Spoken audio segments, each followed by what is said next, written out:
Welcome back to the Self Centered Leo Shit Podcast, where the news that matters is made simple. I'm your host, Wish Bang, and this is episode 23.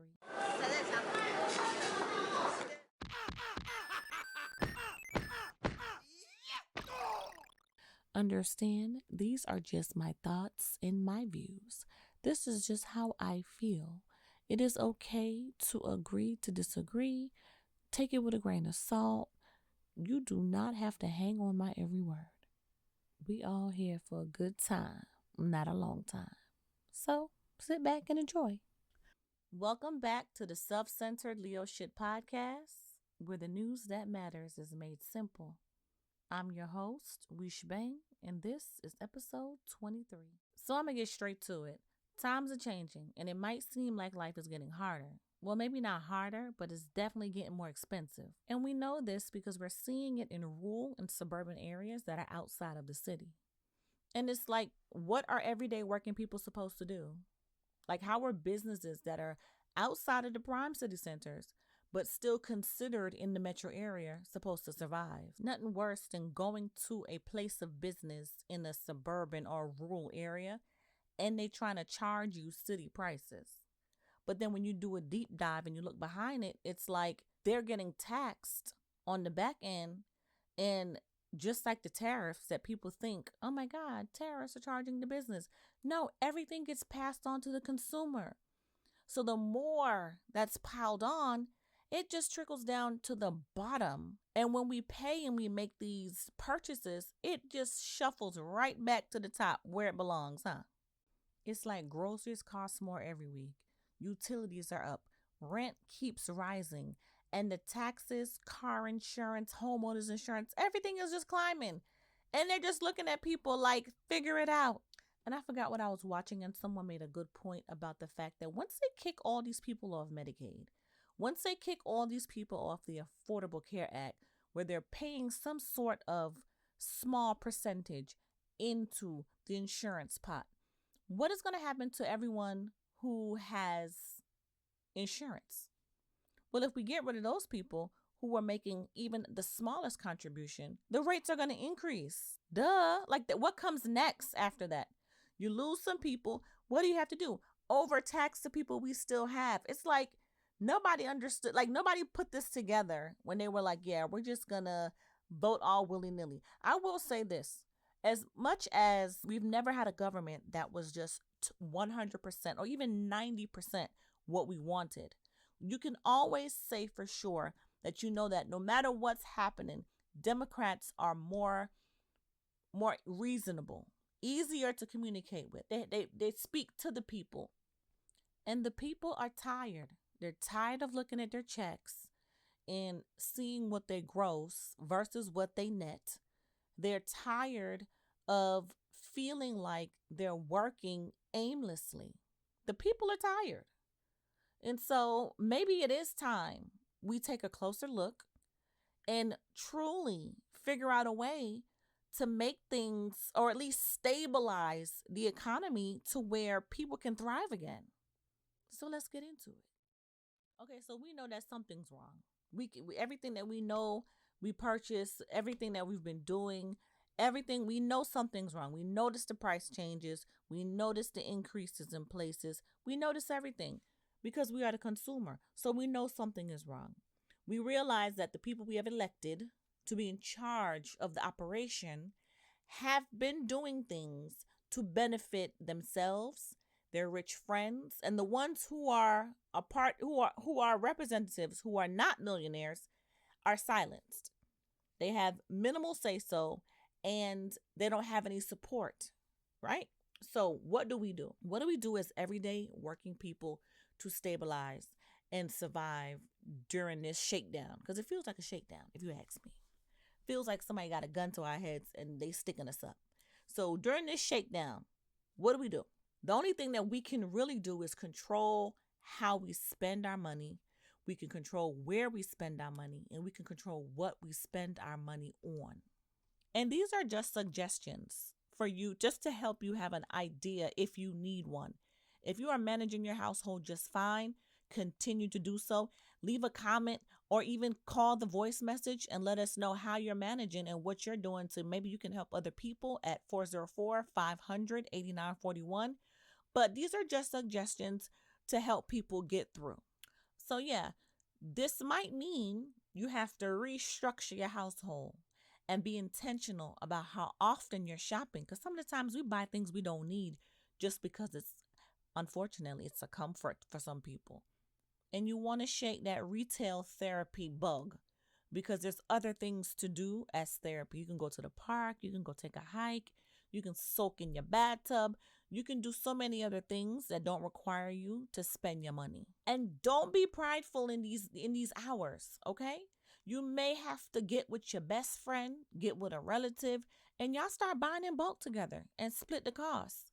Because right now we need to be strategizing and thinking of smarter ways to handle our business so when shit do get better, or if shit get upside down and the tables turn, we want to be able to spring into action when necessary, right? So check with the stores that you shop at and see if they have any discounts, coupons, or anything like that, and just keep paying attention. Never stop paying attention. Enjoy life, of course, but never stop paying attention because you see that things are changing in an instant. At the end of the day, it's really about making small, smart choices that add up and remembering that we're all in this together.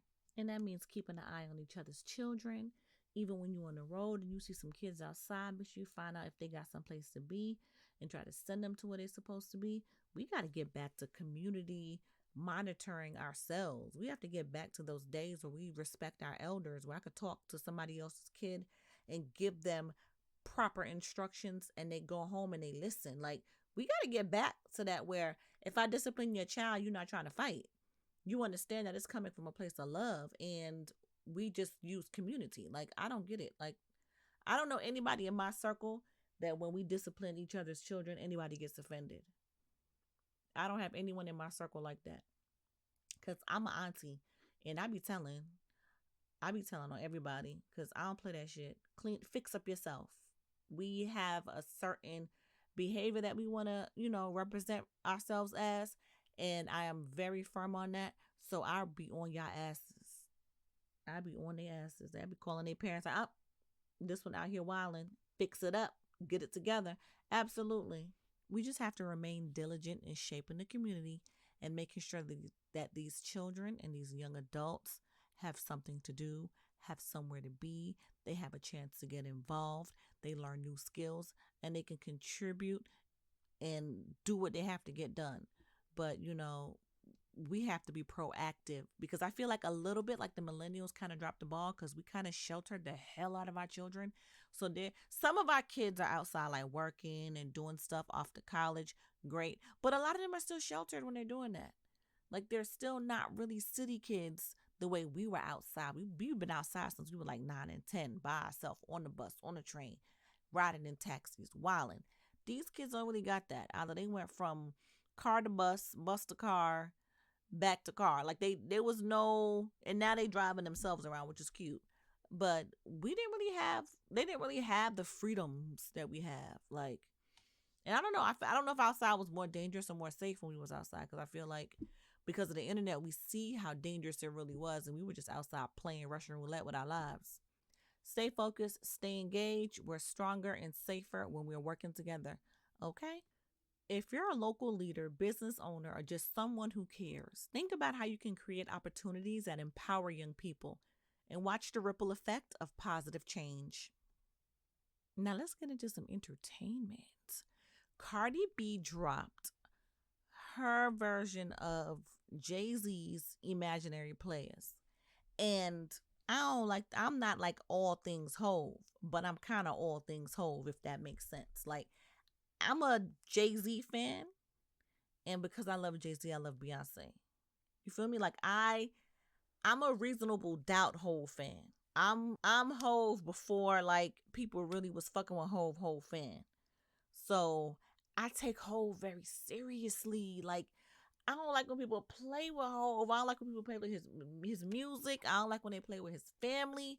I don't like when they play with his legacy. I don't like when nobody do nothing that comes back to Hove.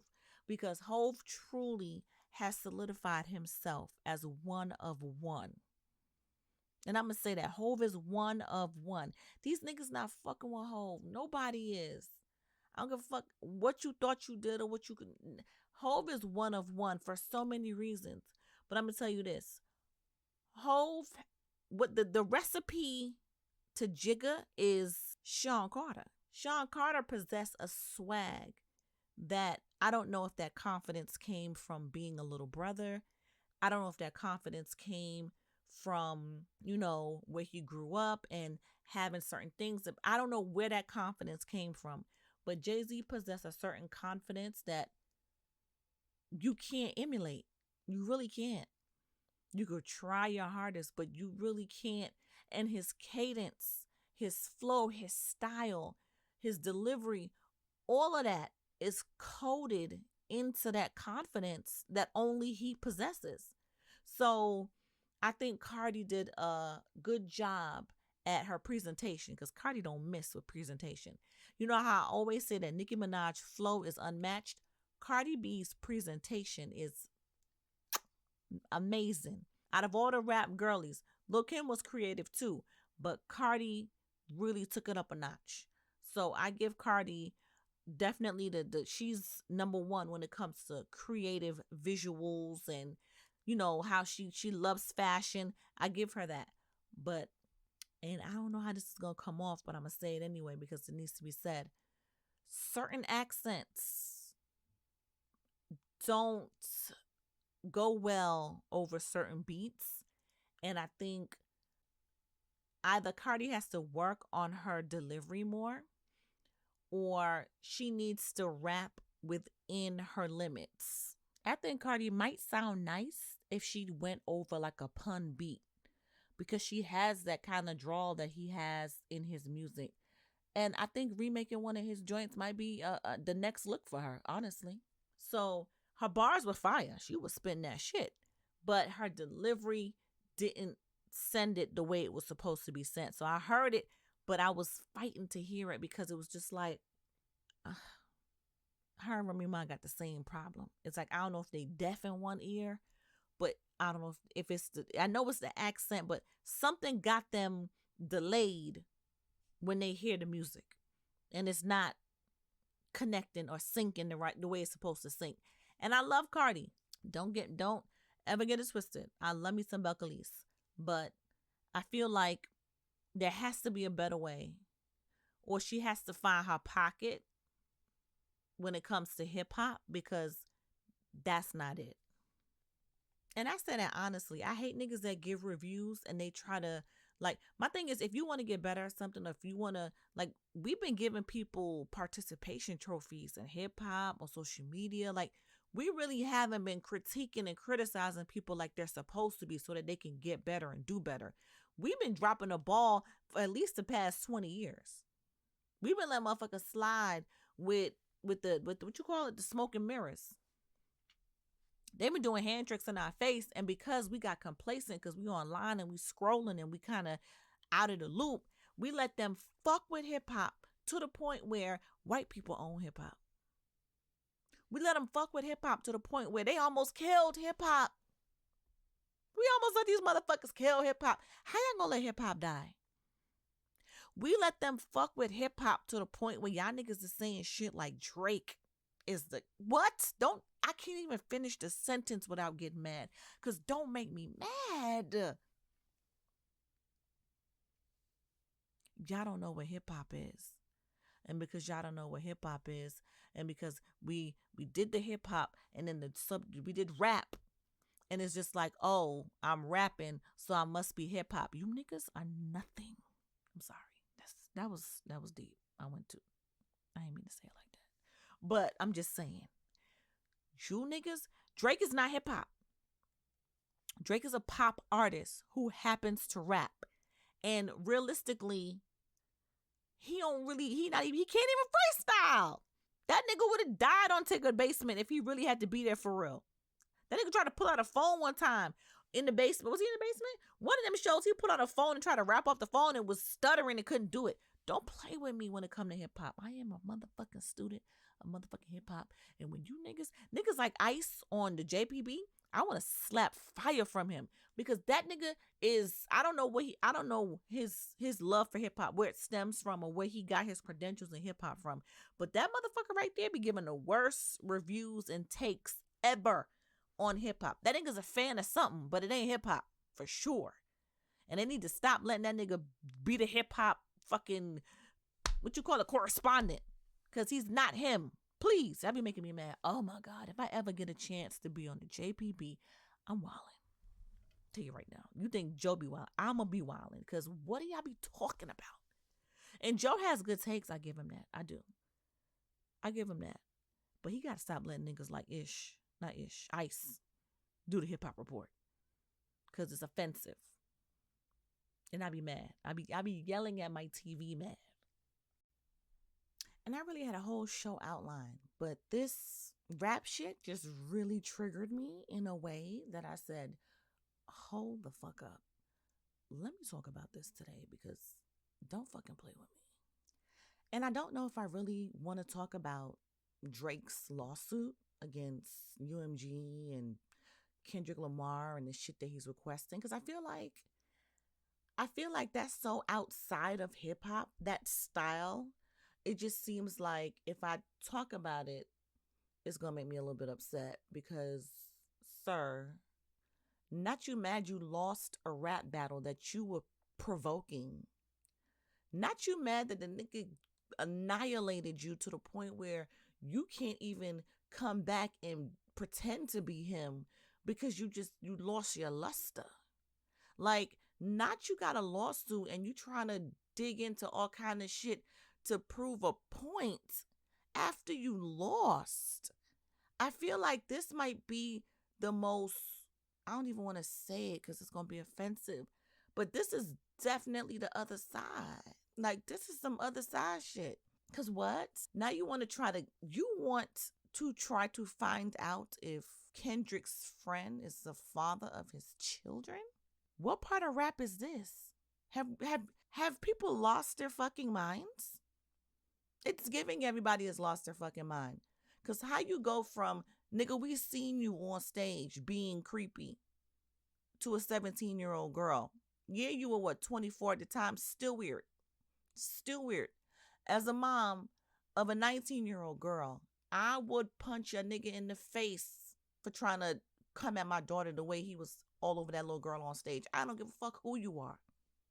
So, yeah, it was weird. And then other times that the weirdness have come up, it's still weird. It's never gonna not be weird. So I just don't get the whole trying to prove a point and going through all of this in court to do what, man? I hope Drake loses this battle so badly that he just stay his ass in Canada. Because that nigga was a part of the reason why hip hop is in a disarray right now. So I hope this shit keeps his ass out of hip hop for good and sends him right back to pop and R&B where he belongs. This is why I only listen to music from like the 90s, the 80s, and the very early 2000s. Like right up until 2002, maybe 2003. Because everything that came after was like boppity bops. That whole Young Money era, boppity bop. Nothing of substance, just boppity bops. Just songs that the beats, you can bop your head to, and it was catchy and repetitive, and I never sat with any of those songs and was like, yeah. The way you would sit with a Hove song or a Nas or Queen Latifah, MC Light, the way you sat with songs versus or Wu-Tang, oh my God. Jesus, don't get me started. The way you would sit with a song and really and I'm going to say this, and this might be disrespectful, but even Dipset had songs you could sit with and listen to, and it made a lot more sense than what's out right now. And Dipset, they struggled.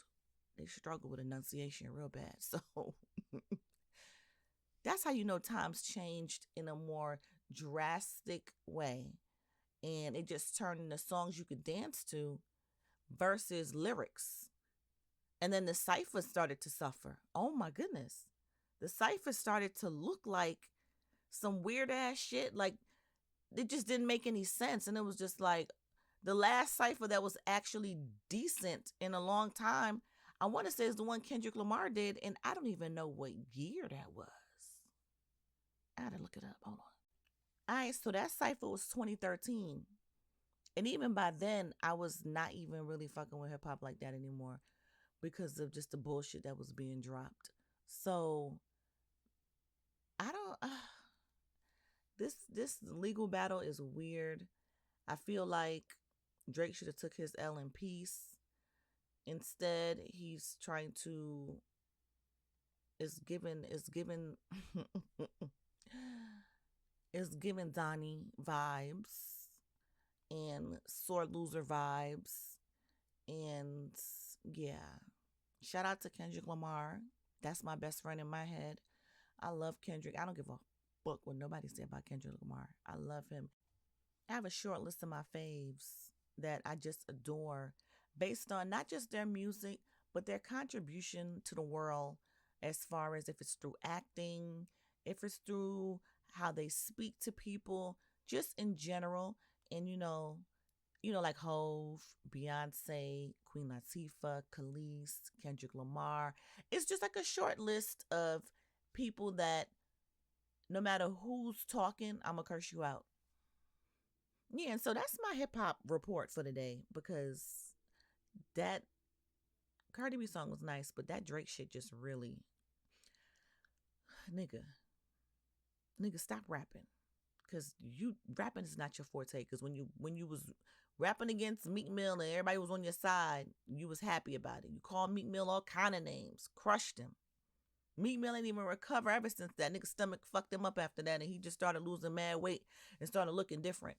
And you didn't give a fuck when you was out here dragging Meek's name to the pits of hell.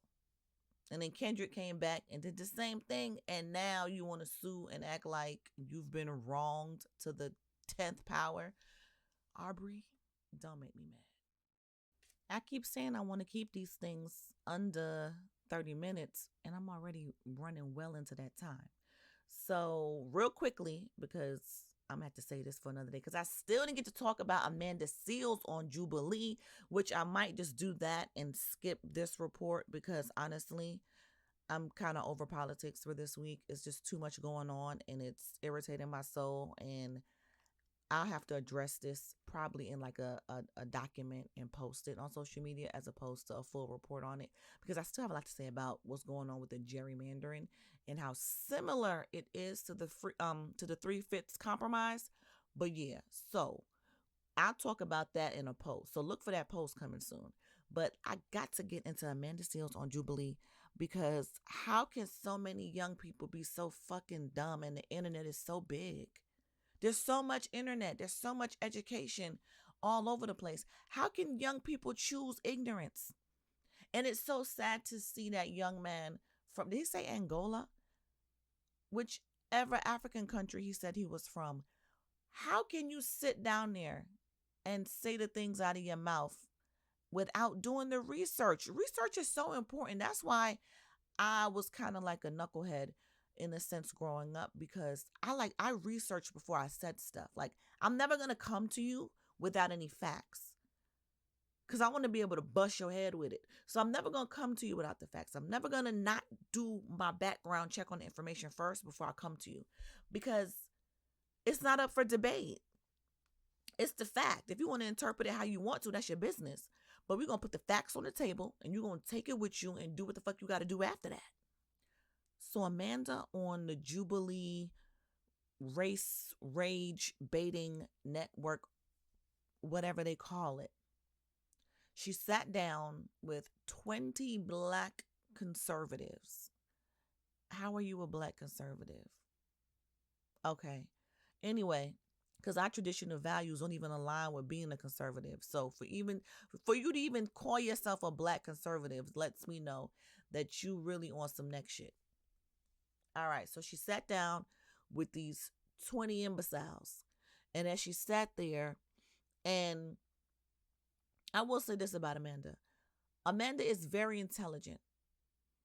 She has a master's in African American studies. I want to say she has some sort of degree in hip hop as well. Like she has some sort of studies done in hip hop or music, something like that.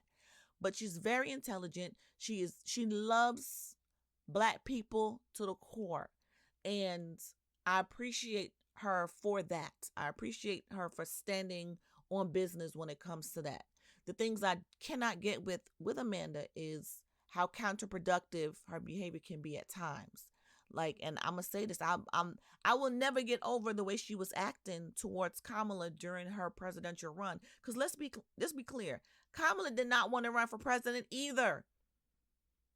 She didn't want the job either. It fell in her lap. And when it fell in her lap, our job as community was to support her on a journey that was going to be overwhelming for her. And instead, she was met by so many black women and black men trying to drag her and tear her down and label her and call her all these names that they could think of that I don't hear them calling Trump. I don't hear that same energy they had for Kamala for Trump. Trump, who is trying to run a regime to basically overthrow government and run it the way him and the Heritage Foundation wants to run it. And so, and for a man who's 79 years old, he won't even be here for the aftermath of all the issues that he creates, all the problems that he's causing. He won't even be here for the aftermath of it. So when you get online and you have a platform of people and you use that platform to tear somebody else down, as opposed to setting up a baseline to have the conversation, it pisses me off, honestly, because she know better and she didn't do better. And I'm not saying her actions costed the election, but she definitely could have did more to sway people to get up and vote. So a lot of people that chose to stay home who could have came out didn't. So that's my problem with Amanda overall, is also her social awareness. She lacks social awareness and she does not know how to read a room. And little shit like that causes big problems because you are a credible source. Amanda is a credible source because she, likes to base what she's saying in historical facts. My issue is I pulled a fact check on some of the things that she was saying about Kamala, and they were not supported by any evidence. They were very oversimplified opinions based on certain things, but there's no facts behind it. It's just, it look a little sketchy. All right, so we're gonna charge her with something without the facts because it looked sketchy. And it's like, that's not how you do that. You play a dangerous game. So that's the little tiny shit that Amanda be doing that be pissing me off. But other than that, when it comes to historical fact, the girl be on point. And she was busting them little motherfuckers' head at that round table or whatever. Well, I don't know what you call it. It wasn't a round table, but at that debate, she was tearing them little motherfuckers up. And they weren't listening to the history. And they were just trying to lead with their beliefs or lead with these false narratives. To see black people sit down there and say shit like no fathers in the home or black on black crime or just the dumbest talking points that have been pushed up as a part of the narrative since the 80s, since TV was around for people to look at and watch. They've been trying to paint black people in a picture of being some sort of animalistic, barbaric, violent people. That is not a norm behavior. Any violence you see or any type of wild outside of the norm behavior, that is not of a black culture. Because in black culture, discipline is heavy. Black kids, you look at a black child and they know, don't play with me. So when you see violence come out of the black community, there has to be a reason why that happened. There has to be some sort of glitch in the matrix why black children are violent, because black children are not raised to be violent. So and again, like we've learned time and time again, every projection is a confession. So we know why the label exists. We know why these narratives are pushed. That's that sleight of the hand narrative where I'm going to show you one thing so you don't see the other thing that I'm doing. And so to see young Black people sit down there and call themselves conservatives and say these outlandish ass reckless things about Black people just blows my motherfucking mind. And I'm so glad that that dumbass group of kids had an Amanda Seals there to sit down and really, because she's patient. Baby, Amanda need to go be a teacher, because she was talking to them with the patience. She was talking to them with the patience of a kindergarten teacher, because a few of them she was supposed to box from across the table because their mouth was a little too slick. There was one little girl that she was just doing too much talky, and it was just like, girl, you might want to shut the fuck up. I only made it through is because I was listening to Amanda's talking points, because she was hitting everything on the every nail she hit on the head.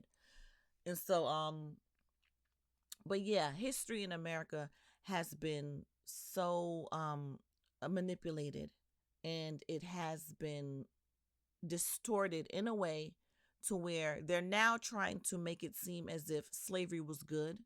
They're now trying to make, and they've always tried to make it seem this way, as if it was some sort of necessity. And it wasn't. There's never a reason to have slaves. There's never a reason to enslave, whip, rape, kill, destroy families. There's never a reason. There's not one reason why millions of people should have been looked at as less than and treated as less than.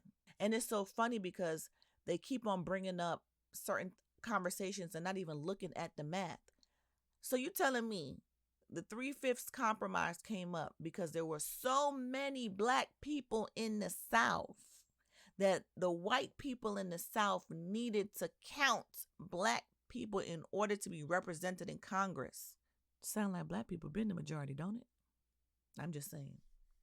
But shit like that we can't talk about because we got little dumbass niggas like the ones that was sitting at that goddamn table saying bullshit. And see, this is why I don't get into these topics, because they make me mad and I'm going to start screaming, and that's not going to work. So anyway, shout out to Amanda Seals. She bodied them little dumbass niggas at the Jubilee, crushed them and hit them with facts, and really tried to, and I know she learned them little dumb people. I know she did. I know that they took something away with them. And all of them, maybe 2 years from now, 3, 4, 5 years from now, they're going to look back at themselves at that Jubilee and say, damn, I look like a fool. Damn, I did not know this part of history truly existed because I was only taught some bullshit. And it happens to a lot of children who have immigrant parents. Let me tell you something. There was a war on Black people in America since forever. And yes, we could talk about the 1882 Immigration Act, the Chinese Act, where there was a war on Chinese people as well. And that history is real. They need to talk about it. I don't know why Chinese people don't bring that up and talk about it, but they should. It's their history. But as far as the war against Black people in America, there used to be a thing where that was the talk. When you come here from another country, they immediately try to degrade Black people to immigrants so that they'd stay away from them or wouldn't build an alliance with them. And it's like that same tactic has been going on forever. When we speak of Black people, they always go straight to the false narratives of, oh, there's X amount of no fathers in the household. 85% of Black men marry Black women. How is there 71% of fathers not in the home? And what do we call fathers not in the home? Fathers who don't live with their children, but fathers who are active, who take excellent care of their children? You know what I'm saying? So it's just like, what do we call absentee fathers? Because there are plenty absentee fathers. It's universal. It's worldwide. As is the amount of mothers who give up their children for adoption. Per the National Foster Care Demographic, as of 2022 and 2023, 43% of white mothers give their children up for adoption. That's about 156,570 children given up for adoption by white mothers. So why don't we talk about that as well? It's like they're always so hyper fixed on blackness and black people. So to try to make it seem like black men are the only one that are absentee is an agenda, right? Okay. Another thing, that's why I like to write shit down. Was it the absentee father narrative they were trying to push? They were pushing the violent narrative. Oh, black on black crime, white on white crime. And per the stats, 81% of white victims were killed by white people. So when we push this narrative of black people being extremely violent and black on black crime, it is a myth. If there's a thing called black on black crime, there has to be something called white on white crime. So why are we pushing black on black crime as if that is the only thing that's happening in the world? People got to stop being dense and start using their motherfucking brains. You see how simple that is? Black on black, white on white crime. Now it don't make no sense no more, huh? Because why do people in close proximities to each other will always have something going on? We're going to laugh together. We're going to cry together. We're going to fight together. And we might even do some violence to each other. Because that's how it is when you are in close proximity to someone. And when we factor in stats like poverty, living in underserved communities, not having enough resources to take care of yourself, you tend to get idle. The shit that happened in your neighborhood always gonna happen in your neighborhood. You're not gonna go across town to another neighborhood and fight some niggas and get arrested. No, you're gonna try and get away with it in your neighborhood. And that's because these little motherfuckers are bored. And that goes back to them needing something to do. YMCAs, after school programs, having a basketball court somewhere, having swimming pools, having activities for them to do. Idle minds, just like idle hands, start stirring. Start looking for things to get into, looking for ways to occupy thyself. Freeways say, don't you know cops' sole purpose is to lock us down and throw away the key? But without this drug shit, your kids ain't got no way to eat, huh? We still try and keep mom smiling because when her teeth stop showing and her stomach start growling, then the heat start flowing. If you from the hood, I know you feel me. Hov says keep going. If your sneak start leaning and the heat stop working and my heat start working, I'ma rob me a person. That's that outside energy. That's that underserved community energy. That's that poverty energy. That's that get it how you live energy. That's that lack of resource energy. That's that lack of opportunity energy. That's that economic disadvantage energy. And it would be different if we didn't have the resources at all. But we have the resources. Our federal tax dollars, our state tax dollars, we have the resources. There can be programs put in place to enrich underserved communities. There can be public services put in place to better the community, elevate the community. We need to put home economics back into the schools. We need to put wood shop back into the schools. We need to put plumbing back into the schools. These children need to know that there are other things to do with their time, other ways to make money. There are plumbers who are millionaires. There are electricians who are millionaires. There are contractors who are millionaires because there are other things to do to be a millionaire outside of being a rapper, being a basketball player, being a football player, or fast money. There's legitimate ways to succeed in this country, but you need a little help. And that was the whole purpose of paying into a tax system, was because the system was supposed to turn around and give back to the people. Instead, we made politicians millionaires. And they just pulled the ladder up behind themselves and said, we're going to just leave the breadcrumbs. And that's what's been happening for decades now. And so these are the things that we should be focused on as a community. How to build positive reinforcements, how to build outlets, how to have places that these kids can go to. These kids should never be hungry. I feel like there should be something in place where no one should be hungry. I feel like there should be some sort of, especially in schools.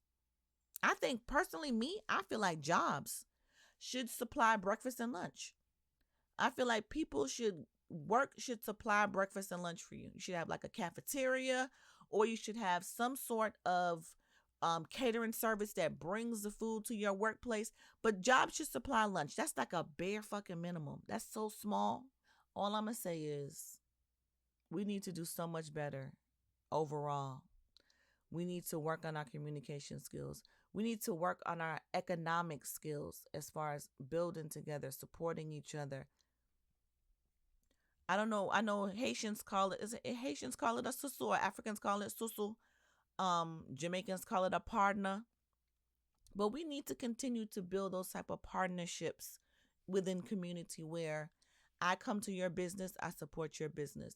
You go and you support that person business. So and so support that person business. Or we find a way to have a pot of some sort. Every community should have a small pot of something. And that one small pot should be growing for a specific cause. Say the Johnson family is trying to open a restaurant. They should be able to come to community and tell the community, hey, we need to gather $100,000 to open a restaurant. And community should be able to come together and say, okay, boom, we're going to put this $100,000 together and we're going to have partnership or ownership in this restaurant with you. And we're going to make sure this restaurant is the most successful restaurant in town so that we can all eat. It's like shit like that. It doesn't, I guess. And then we got to blame greed because motherfuckers get greedy. You get a little couple dollars and now you think that you better than somebody. So now you feel like you could pull the ladder up behind you. And that's what I was witnessing on that Jubilee. A lot of talk of, I came from humble beginnings and I made it. So why, it's like, it's, hello, being one of one or being one of one in a community does not mean you made it. None of them niggas in that room made it except for Amanda. The only person in that room that made it was Amanda Seals. So for them people to sit there and say what they pulled up themselves by bootstrap and did this, none of y'all have fully made it yet. And the one person in the room who made it is telling y'all sound crazy and y'all thought you could debate her. And she did a good job. Her patience was there, everything. She's a professional. Amanda needs to go be a professor. I would love to see her in running a studies department at a university and really shaping some of these minds before they hit the street. Because I know for sure she changed some lives. Even the people that were watching, I know she changed some lives because and that was just information. That was information that is in a book. You could go read up everything that she said was based on facts. So it's not like she made it up. She didn't make it up. And so this really, I really went off very, very much off script today at a whole thing that I was supposed to be talking about. But fuck it. But yeah, so shout out to Amanda again. That was excellent. Enjoyed it. I hope the takeaways for them dumbass kids was to listen to somebody with a little bit of sense, to go do your research. Stop using talking points. Stop thinking that because you thought it up, that's the conclusion. Baby, go support it with some facts. And that's why going to college is also important, because college teaches you how to critically think. College teaches you not just to say something, but to support it with facts. Go and pull the facts that support everything that you're saying, so that when people try to pull your card, they're going to have to pull the file. And so, yeah, I leave you guys with that today because I'm already up. This is ridiculous. I didn't even get to talk about all I wanted to talk about, and I'm already out of technically time because of the timer that I set for myself. I'm going to make these longer soon, and I'm going to do videos real soon. I just got to make sure I get the only thing about videos is I'm going to be on here looking in my pajamas, and I want to be professional when I present myself. I don't want to be in my pajamas when I come on here. I don't want to be laying in my bed when I'm speaking. I would like to be sitting upright properly, and presenting this information in a more professional setting. So that's part of the reason why I haven't turned the camera on yet, because I want to be able to have it done right. I'm still working on the set to make sure that my backdrop and everything is looking good, but I want it to be professional. And so I don't want to just be talking to you from my bed. I see too many videos like that. I don't like them. I don't like them. I like a little bit of structure when it comes to presentation. So that's what's taking me so long. But it's closer than you think. And on that note, as always, thank you for listening. Thank you for supporting. Like, share, subscribe, tell a friend to tell a friend. Sorry about this pod being late, but such is life. I might skip Thursday because I need a mental health day. The news has been so ridiculous all week. Your girl need a break. So I'm taking a mental health day. So I will not be posting another pod until either Monday or Tuesday. So I hope you all have a wonderful weekend. And check out my YouTube shorts, Random Questions with me and my daughter. And until next time, I'll see you again. Bye.